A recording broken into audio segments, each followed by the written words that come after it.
Manuel. Kasi nagpapasalamat ako tinulungan mo si Pelma. Pero huli na to. Huwag ka na lalapit sa kanya. Pero, best friend ang pagkakakilala niya sa akin. Kaya, sa kondisyon niya ngayon, kailangan niya ako para alagaan ko siya. Hey, Sam. Kami ng mga anak ko kailangan ni Pelma, hindi ikaw. Kaya namin siyang alagaan. Kaya ko siyang alagaan. Manuel, sandali. Huwag naman ganito. Kailangan ako ni Felma. Aalagaan ko siya. Pabayaan mo naman akong bumawi sa kanya. Sige na. Kung gusto mo, kung wala kang tiwala sa akin, kahit bantayan mo pa ako habang inaalagaan ko siya. Basta please, hayaan mo naman ako para makabawi naman ako kay Felma. Sige na, Manuel.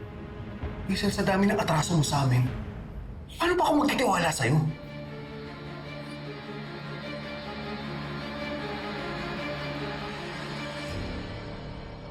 Si Dr. Emil Yungge, yung pinsan ko na hiningan natin ng second opinion sa Davao. Ang suggestion niya, let's go through with the operation.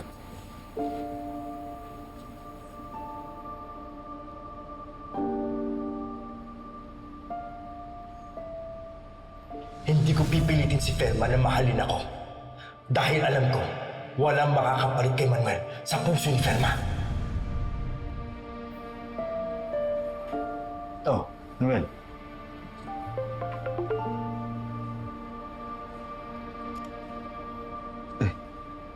Felma, maghahaponan lang kami ng mga bata ah.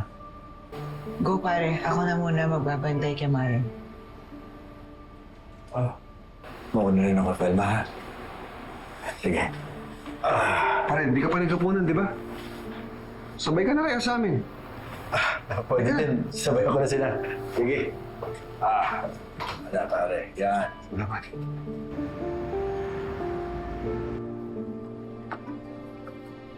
Nakakabwisit, Alice. Hindi effective yung ginawa ko. Nagpasalamat nga si Manuel, pero pinagbawalan naman niya ako lumapit kay Felma. What do you expect? Kaaway ka nila. There's still a silver lining. Baka nakakalimutan mo. Tinuturing ako ngayon ni Felma na best friend. I'll use that to my advantage. Gagamitin ko yun para makapasok ako sa buhay ni Manuel at ng mga bata. So, ipipilit mo talaga? Of course. Alam mo, si Felma, kailangan makumbinsi ko siya na ako mag-alaga sa kanya. Dahil kapag gusto niya, walang magagawa yung mga anak niya. Hindi nila pwedeng kontrahin. At higit sa lahat, hindi nila pwedeng istressin si Felma.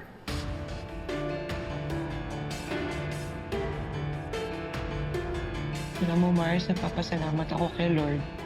Hindi mo ako nakalimutan. Wala akong masyadong maalala tungkol sa'yo. Pero kahit wala akong masyadong maalala, ramdam ko na parte ka ng buhay ko. Nahirap naman ang sakit ko.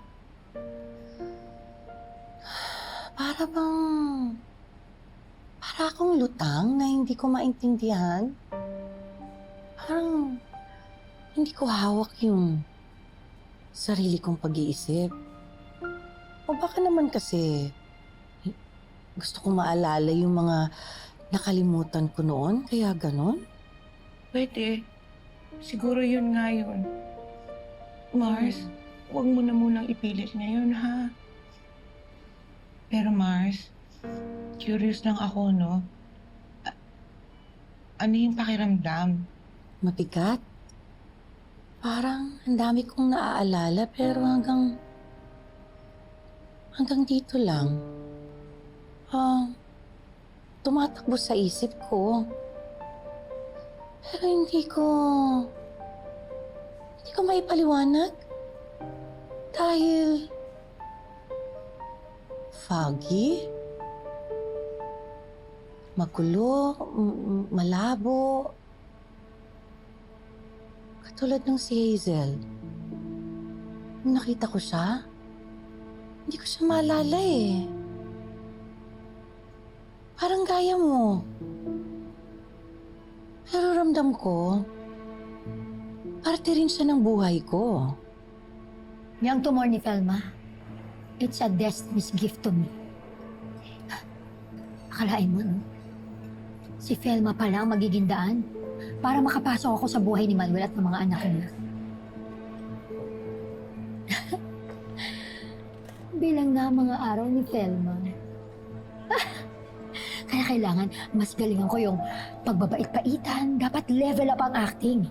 Oh, I'm so excited. Ano kaya susuotin ko sa buro ni Felma? Ano kaya isa-shopping ko? Ano kaya dabit na ako? Basta na-excite ako. Ha? Are you seriously wishing for Velma to die? Alice, i-wish ko man o hindi, it will happen. And you know what?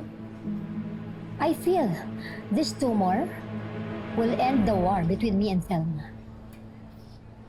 Binilin sa amin ng doktor mo na wag muna kaming magkwento ng kung ano-ano na makakabagabag sa pag-iisip mo. Ha? Pero Mars, meron akong kailangan sabihin sa'yo eh. Tungkol kay Hazel. Anong sinasabi mo, Paz? Hindi mo siya kaibigan. Ano? Mars, sorry talaga. Pero hindi ko na kaya eh, na naniniwala ka sa fake news. Mars, hindi siya mabuting tao. Hindi mo siya kaibigan. Sorry, Mars, pero kaaway natin siya lahat. Ano? Ano? Mars, sorry. Elma, tingnan mo ako. Ako ang tunay mong BFF. Mars, ako